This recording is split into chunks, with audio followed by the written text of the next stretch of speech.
Hello. Welcome back. We're going to do another reading from Robert Whiting's Japan from robertwhiting.substack.com.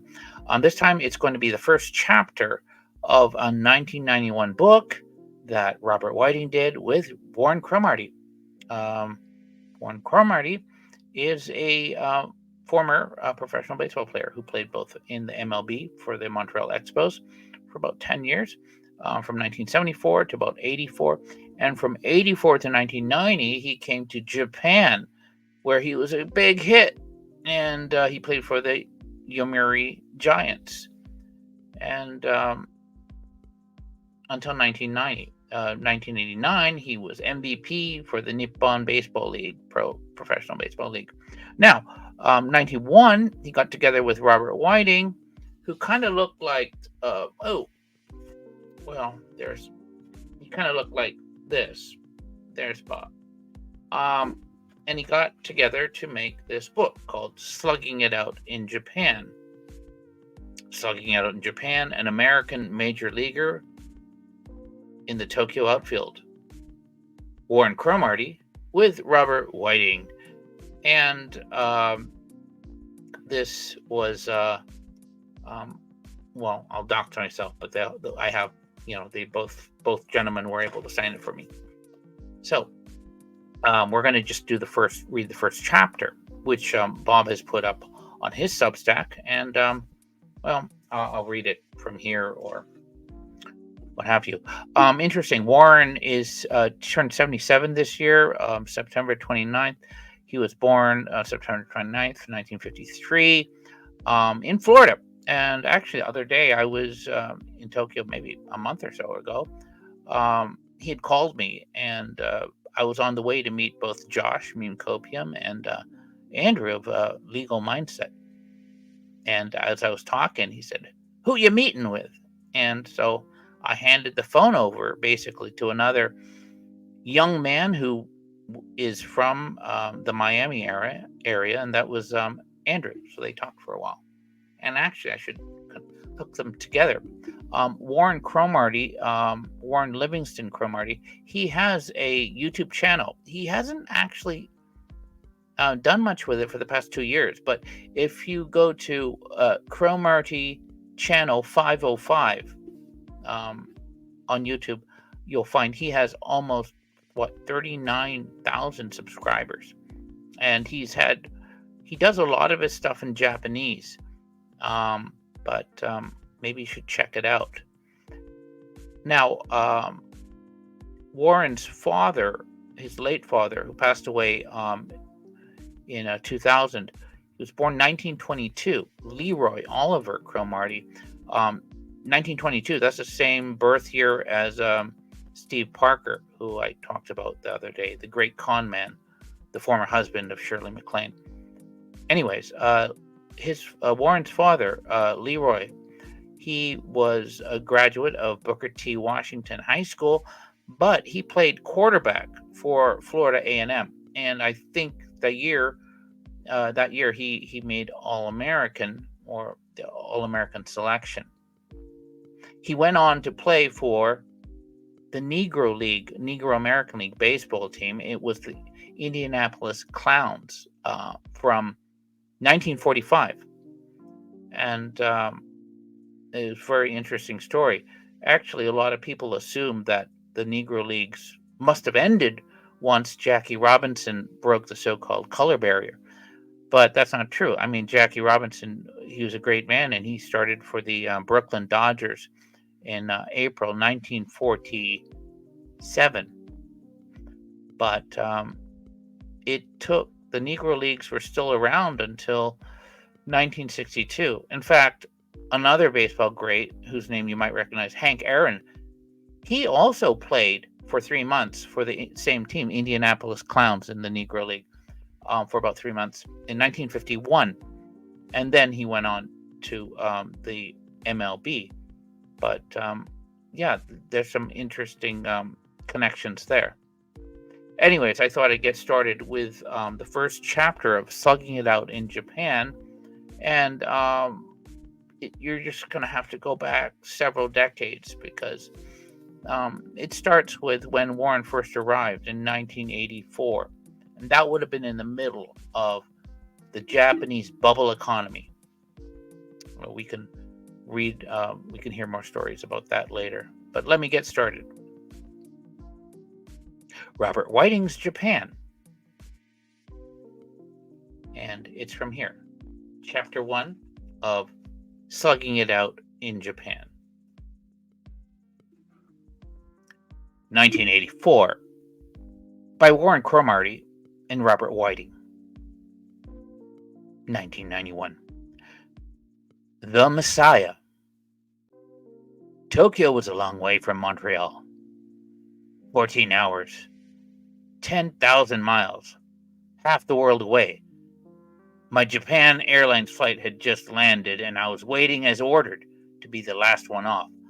I was exhausted from the long haul. A stewardess finally approached me in the first-class section. "You can deplane now, Mr. Cromartie," she chirped, beaming down on me. She looked happy enough for both of us. I picked up my flight bag, straightened my tie, and stepped out of the plane and into the terminal at Narita Airport. Although it was a freezing cold February night, a huge crowd had shown up. There was an instant of quiet, and then the flashes started going off like crazy. I stood there blinking, disoriented, feeling slightly embarrassed. Then a man stepped forward and introduced himself as the general manager of the Tokyo Giants, the team I had recently signed to play for. He shook my hand vigorously, at the same time bowing from the waist. "Welcome to Japan, Mr. Cromartie," he said. "You are our Messiah." In a daze, I mumbled, "Hello," and bowed back. Then it dawned on me what he had just said. The flashes kept going off every second. I forced a smile, bowed some more, and followed my new GM through Immigration and Customs to a hastily assembled press conference. There, in front of more reporters than I'd ever seen in any one place in my life, more even than at a White House press conference, it seemed, I fielded questions through an interpreter. How did I like Japan? How many home runs would I smack? Could I eat Japanese food? Could I guarantee the Giants a pennant? I was beginning to feel a little silly. I'd been called a lot of things in my life, some good, some not, some downright nasty.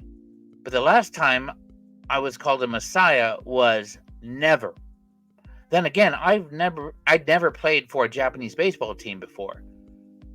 For 8 years, I'd been a Montreal Expo, and I had a pretty decent career. I'd been a 300 hitter on a team of superstars that included Andre Dawson, Gary Carter, Steve Rogers, and Tim Raines. When I became eligible for free agency in the winter of 1983, I put myself out for the highest bidder, like everyone else.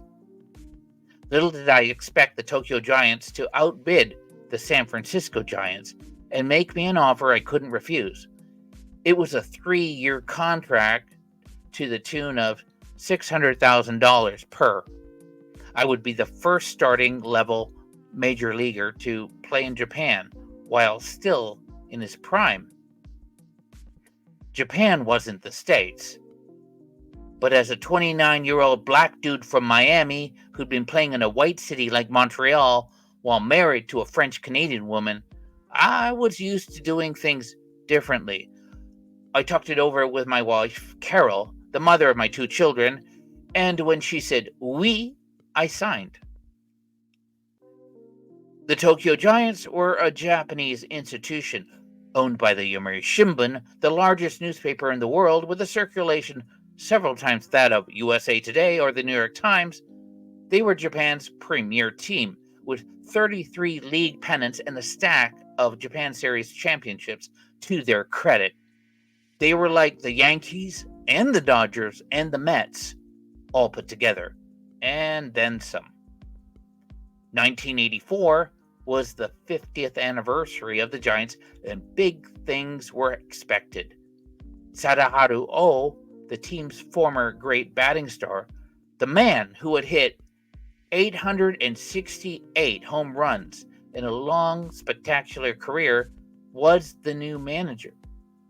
The Yomiuri Shimbun on a gamble had invited the Baltimore Orioles, winner of the 1983 World Series, to play the Japan Series champion at the end of the season, fully expecting, of course, that the Tokyo Giants would be doing the honors. I, Warren Cromartie, had been hired to make certain that would happen, which explained the reception accorded me that chilly evening at Narita. "Will you win the Triple Crown?" a reporter was now asking me. I was careful how I phrased my answers. I hadn't walked on water lately. Besides, I'd been warned about the Japanese press. Another American, upon his arrival in Japan, said in answer to a similar question that he would hit anywhere between 5 and 50 home runs. Safe enough, one would think. The next morning, many of Japan's sports dailies, which have huge readerships, headlined "The New American's Vow to Hit 50 Out of the Park." With that kind of reporting, I wondered, why have a press conference? So, I just kept repeating that I would do my best to help the team win until the thing was finally over and I was ushered into a limousine for the long ride into town. The apartment that was to be my new home was an ordinary 3-bedroom unit on the 12th floor of a 15-floor apartment building in the center of Tokyo. Kind of sounds like my place. It wasn't bad. There was a balcony, sliding glass doors, a washer and dryer, and a toilet I could sit down on. But it was nothing that would appear in House Beautiful, which should have been the case given the $5,000 rent per month the Giants were paying for it. You could walk across the living room in 4 steps. I later discovered, though, it was a palace compared to what the average Japanese lives in. I walked out on the balcony and looked out at the winking lights of the city, then stared down at the street below. A detachment of press cars had camped there after following me in from the airport. Now, to be perfectly honest, I didn't mind a little bit of attention. In fact, I didn't even mind a lot of attention. The more the better, I'd always thought, but already I was beginning to have my doubts about the Japanese media. With a security guard downstairs, I felt as if I had some privacy. But how much, I asked myself, as a photographer below pointed his zoom lens up at me. I awoke at 5 a.m. Jet lag. I was dying for a cup of coffee. I padded to the kitchen and flicked on the light. No such luck. The cupboards were bare. The refrigerator was empty. I had to settle for a glass of water. Then I took a long hot bath and stepped out on the balcony to watch the winter sun come up. The morning was cold, and I shivered as I took in my new surroundings. A couple of press cars were still there, parked next to a row of spindly trees propped up by sticks. Beyond them lay a vast ocean of gray concrete buildings and telephone lines. It extended into the distance as far as I could see. Haze hung over the city. It was grim, soulless, possibly the most depressing sight I'd ever seen in my life. I groaned. What had I gotten myself into? What had I left behind? 2 days later, lonely, depressed, in a Japanese daze, I received a phone call from my wife in Miami. The news was not good. My grandmother, whom I loved a lot, had just died at age 66. I'd seen her the day before I came to Japan, and she looked well, even though her health was failing. She suffered from bad blood circulation and had a leg amputated. But I never thought she'd die. She was my mother's mother, and we'd been very close all my life. She understood me, and she was like me, or rather, I was like her. I was left with the emptiest feeling, like there was a hole inside me, With her dying and me half the world away from everyone who was family, I really felt isolated. The view from Miyazaki. I'd heard of the famed Japanese work ethic. Company men and factory workers going 12 to 14 hours every day, hardly ever taking vacations. And I had heard the same philosophy carried over to baseball. Bump Wills, an old friend of mine who played the previous year for the Hankyu Braves of Osaka, had filled me in. He hated it. He had bad vibes right off the bat. He didn't like his manager, who was known for being very strict. He didn't like the hard work, and he didn't like the long hours. In fact, he didn't like anything about Japanese baseball, except the money they were paying him, which was considerable. I'd also talked to Reggie Smith, the other American on the Tokyo Giants that year. League rules allowed 2 foreigners. The word is gaijin, per team. Reggie wasn't too encouraging either. Camp is going to hell, he told me over the phone before I arrived. Pure hell. With all this good news, what I did was to go out and get in the best shape of my life. I'd vowed to myself that the Japanese weren't going to show me up. So there I was. 6 foot, 185 pounds of rock hard muscle, ready to play. But still, I wasn't emotionally prepared for the scene that greeted me at the Giants' training facility in Miyazaki on the southern coast of Kyushu. Although it's only the middle of February, my teammates had already been practicing for a month. They had started after the New Year's with a voluntary group training. Then at the end of January, they'd gone to Guam for 2 weeks of tough workouts. Now it was time to get serious, and the guys already looked in better shape than any group of athletes I'd ever seen. Their schedule was baseball all their waking hours, literally, from stretching exercises in the morning to shadow swings in the evening. By comparison, it made Major League Camp, with its leisurely 10 to 12 routine beginning in March in sunny Florida or Arizona, seemed like a vacation. All the teams in Japan trained like the Giants. Management wanted you to concentrate on baseball constantly, to think about baseball all the time while you were awake, and to dream about it when you weren't. But on the Giants, it was especially bad. Of course, everybody wants to win, but here the pressure was intense and unrelenting. I found that out for the first time I met the Giants manager, the legendary Sadaharu O. O was a dignified man in his 40s, of medium weight and build, but with the biggest calves I'd ever seen on anyone in baseball. They were the results, I was told, of all the running he had once done. O was half Chinese, half Japanese, and well educated. You could see right off that he was a bright man, but already he was experiencing the strain of his job. There were small worry lines on his brow, and his hair had traces of gray. "Hello," he said, greeting me in English. "How are you? Welcome to Japan." Then he smiled and said, "We must win." "We must win?" He nodded and repeated more firmly this time, "We must win." Speaking through the interpreter assigned to me, O made it clear how vital it was that the Giants capture the pennant that year and how important my role was. Then, as he posed with me for the photographers who had surrounded us, he spoke again in English. "We must win, Cromartie-san. We must win."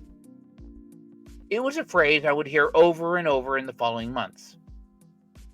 Despite all my preparation, I found I still had to bust my ass to keep up with the regimen in Miyazaki. We awoke at 7:30 every day for a morning walk and other exercises on the beach behind our hotel.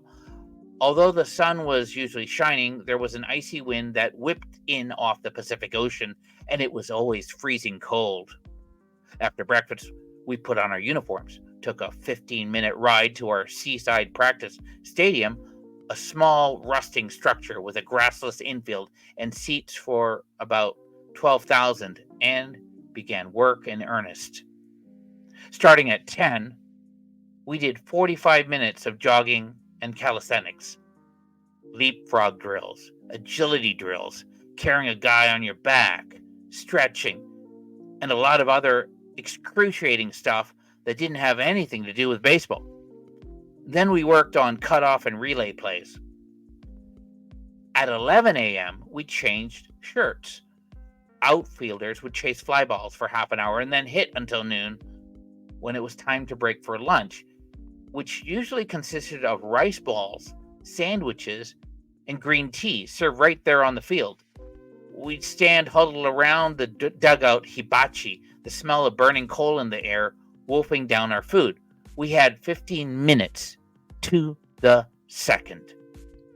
After lunch, we did what the Japanese call, quote, sheet batting, which was to hit in a simulated game versus different pitchers and work on running the bases in different situations. First to second, first to third, first to home. Then it was time for a practice game.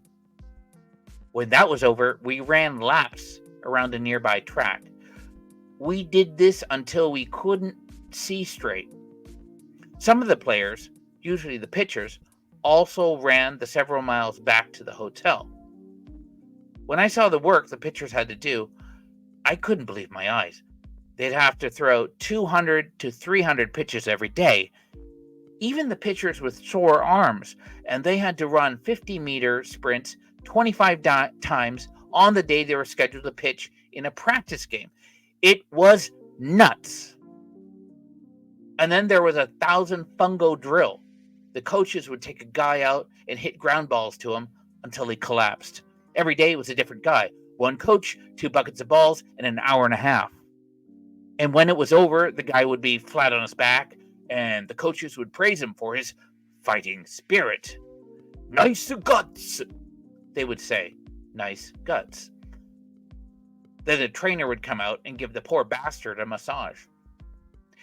It was a conditioning drill and a mental drill rolled into one, they told me. The Japanese believe that if you don't have the proper spirit, then you can't be a good baseball player. One way to develop the proper spirit is to go through exercises like the 1,000 fungo drill.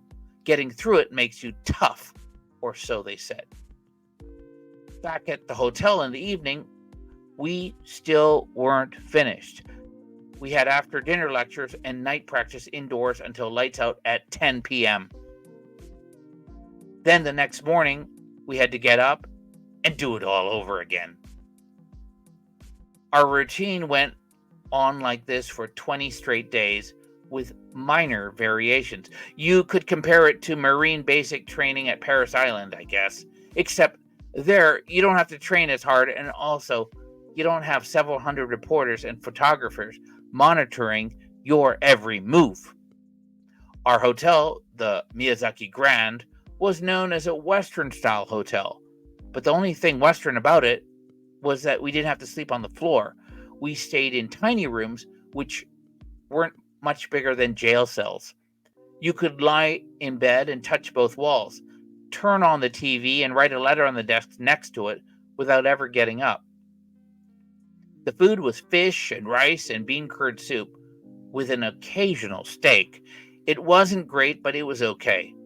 My teammates preferred to eat out on the rare evening off in nearby Miyazaki City, a little metropolis of narrow streets, shops selling tofu and fish, old wooden houses with sliding doors, and rice fields on the outskirts. But from the time they stepped out of the hotel, they were hounded by fans. That was more celebrity than I liked. As a result, most of the Giants hung around the hotel and spent time in the bar in the lobby, which was always packed with reporters. I spent a lot of time each evening alone in my little cell, lying on an undersized bed, feet sticking off the end, watching TV in a language I couldn't understand.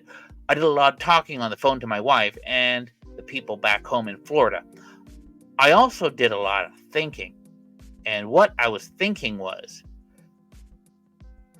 I'm not going to go through this for 3 years in a row.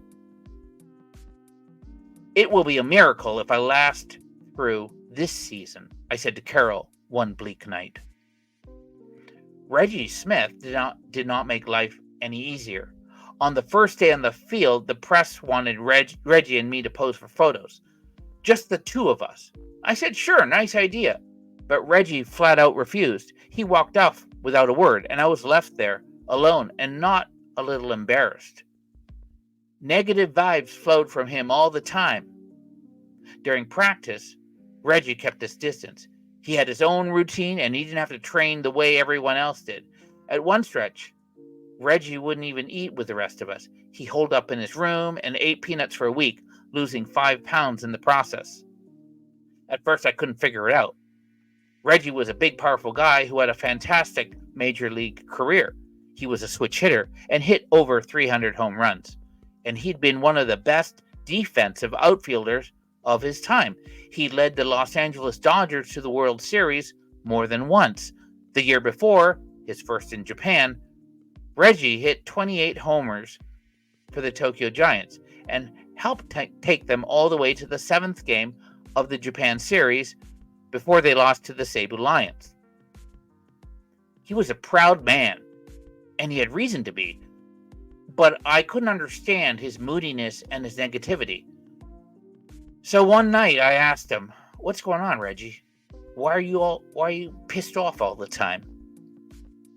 There was a moment of silence, and in a rare burst of communication, he blurted out, "Because I can't hit the fucking fastball anymore, Crow." So that was it. The injuries he had suffered over the years had worn him down, he said. His body wouldn't work like he wanted it to. He couldn't run or throw like he used to. He couldn't get around on the fastball. He was losing it, facing the end of his career, and he was having a very hard time dealing with it, which is why he didn't feel like talking to anybody. I sympathized and I stayed away. The day would come when I couldn't hit the fucking fastball anymore either. Reggie's aloofness was pretty much the start of my trying to mingle with the other players, in bits and pieces, step by step, out of sheer loneliness. The guy who broke the ice for me was a rail-thin, sleep-eyed second baseman named Shinozuka, a lifetime 300 hitter and one hell of a nice guy. He was the first one to come up and introduce himself to me at Miyazaki.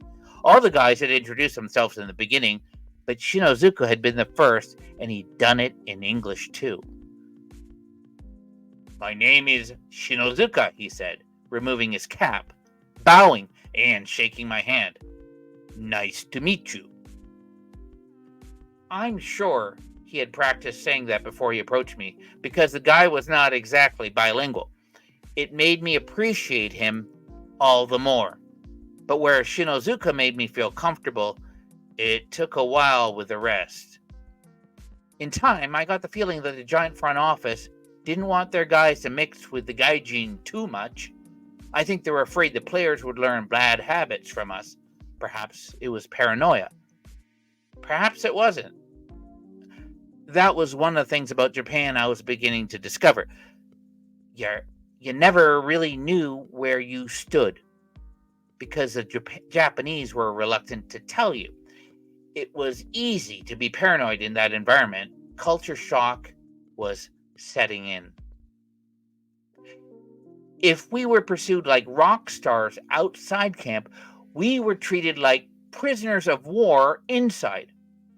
On the team, there was no such thing as a star, with the exception of Reggie, and his was fading.